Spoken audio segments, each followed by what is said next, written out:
Allez, on plonge tout de suite au cœur du sujet. Dans ce décryptage, on va explorer un concept qui pourrait carrément changer notre vision de la réalité. Et si l'alphabet qu'on utilise tous les jours, c'était pas juste un outil pratique pour se faire comprendre? Et si c'était en fait l'architecture spirituelle même de l'univers? C'est exactement l'hypothèse centrale de la Kabbale, qu'on retrouve dans des textes très anciens comme le Sha'ar HaOtiyot ou la Porte des Lettres. Selon cette tradition millénaire, chaque consonne, chaque forme, chaque petit son possède une racine cosmique. C'est quand même dingue quand on y pense. Au menu de cette exploration, on va d'abord voir l'origine secrète du langage, puis les 4 dimensions du texte. On passera par les palais d'énergie spirituelle, l'anatomie des lettres, et on finira en beauté avec le pouvoir cosmique des mots. Mais avant d'aller plus loin, posons-nous 2 secondes. L'alphabet, c'est une simple invention humaine, on est d'accord. On a tous tendance à penser que c'est juste une convention, un truc ultra pratique inventé par nos ancêtres pour noter les sons. Mais, et si on se trompait complètement? Et si cette idée de base nous faisait passer totalement à côté de la véritable essence de l'écriture?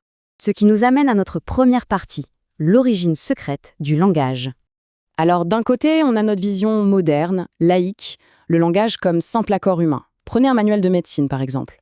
Le livre en lui-même, ce n'est pas le remède. Il est juste là pour faire passer l'info. Une fois qu'on a compris le concept, le papier n'a plus aucune importance vitale. Mais de l'autre côté, la vision mystique perçoit les lettres, notamment celles de la Torah, comme de véritables émanations divines. Elles ne sont pas là juste pour raconter une petite histoire ou transmettre une info, pas du tout.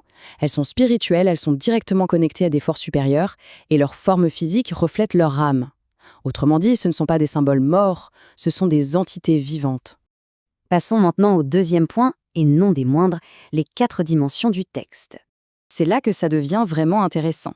Rabbi Shimon Bar Yochai explique qu'un texte sacré, ça se lit comme on pèlerait un oignon, avec 4 niveaux de profondeur. Le premier niveau, c'est le vêtement, donc les histoires littérales, les récits qu'on connaît tous en surface. En dessous, on trouve le corps, qui correspond aux lois religieuses, aux règles pratiques. Si on creuse encore, on tombe sur l'âme, c'est-à-dire les secrets kabbalistiques, le sens vraiment caché. Et enfin, tout au fond, le niveau ultime que très peu arrivent à atteindre, l'âme de l'âme. C'est carrément la racine spirituelle des lettres elles-mêmes et la façon dont elles s'imbriquent pour former des mondes. Il y a cette phrase incroyable dans le Zohar qui résume ça à la perfection. Les sots ne regardent que le vêtement. C'est une métaphore hyper puissante. En gros, si on lit un texte sacré uniquement au premier degré, on est comme quelqu'un qui jugerait la valeur d'une personne juste en regardant son manteau, sans même calculer l'humain qui se trouve à l'intérieur. Le texte a un corps, une âme et une essence encore plus profonde à découvrir. Troisième étape de notre analyse, les palais d'énergie spirituelle. Pour bien piger comment ça marche, il faut faire un petit détour par le concept des séphirotes.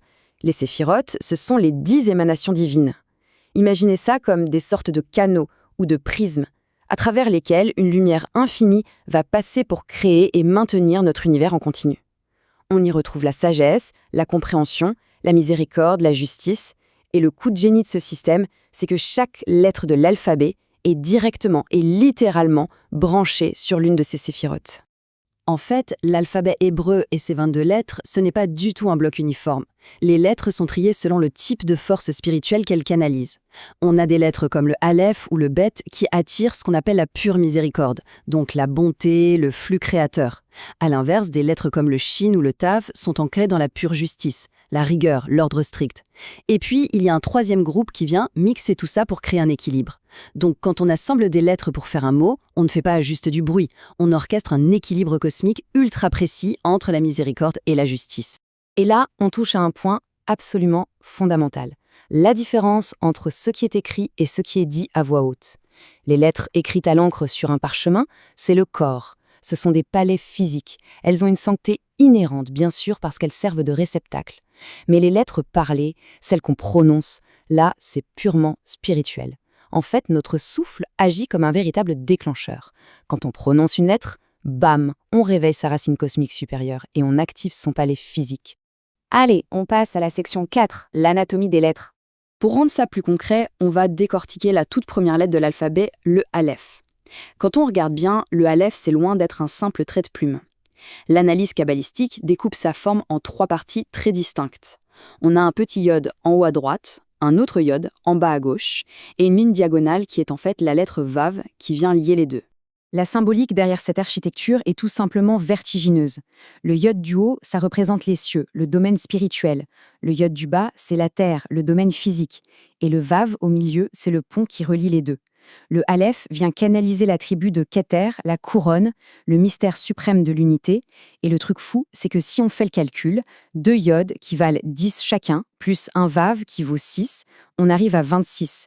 Et 26, c'est exactement la valeur numérique du nom divin imprononçable. En gros, la forme même du aleph, c'est l'équation mathématique et géométrique parfaite de l'unité divine. Regardons maintenant la deuxième lettre, le bet. Sa géométrie est radicalement différente. Ça ressemble à une espèce de structure fermée sur 3 côtés, mais avec une ouverture vers l'avant.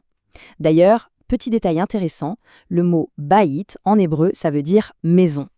Et évidemment, cette forme n'a rien d'un hasard. Le bet, en tant que deuxième lettre, marque l'introduction de la dualité dans la création. Elle représente l'attribut de Shorma, la sagesse. C'est littéralement le point de départ physique de l'univers. C'est la maison qui a été construite exprès pour recevoir le flux spirituel divin.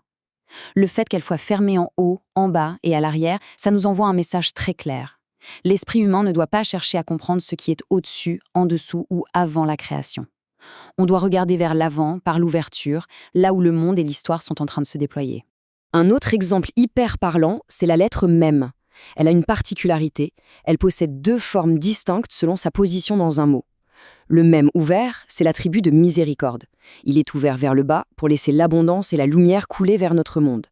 Par contre, le mem fermé, qu'on ne trouve qu'à la toute fin d'un mot, c'est un carré parfaitement hermétique. Et lui, il représente la justice stricte. Il rassemble, il contient la lumière pour l'empêcher de déborder de tous les côtés. Rendez-vous compte, c'est la géométrie même de l'encre sur le papier qui vient déterminer si l'univers s'ouvre pour donner ou s'il se ferme pour imposer des limites. Ce qui nous amène à notre 5e et dernière partie, le pouvoir cosmique des mots. Si on suit cette logique, où chaque lettre est un mini-palais contenant une énergie divine très spécifique, alors créer un mot, ça revient littéralement à fusionner des forces cosmiques entre elles. Parler, ce n'est plus juste faire des vibrations dans l'air pour se faire comprendre au quotidien, c'est un véritable acte de construction spirituelle.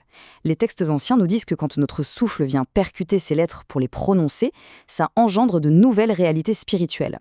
Les mots qu'on forme s'envolent vers leur source divine, agissant un peu comme des entités angéliques indépendantes, qui vont jusqu'à modifier l'architecture même des mondes supérieurs. Et c'est là-dessus qu'on va se quitter avec une réflexion qui donne vraiment le vertige. Selon cette sagesse ancestrale, on est très loin d'être de simples spectateurs dans cet univers. On en est les bâtisseurs permanents. Si chaque lettre est une brique d'énergie cosmique et que chaque mot est un édifice spirituel qui s'élève vers les cieux, alors, quelle réalité est-on en train de construire avec les mots qui sortent de notre bouche tous les jours ? C'est une responsabilité absolument colossale, non ? En tout cas, ça donne sérieusement envie d'explorer encore plus loin ce pouvoir invisible qui nous entoure.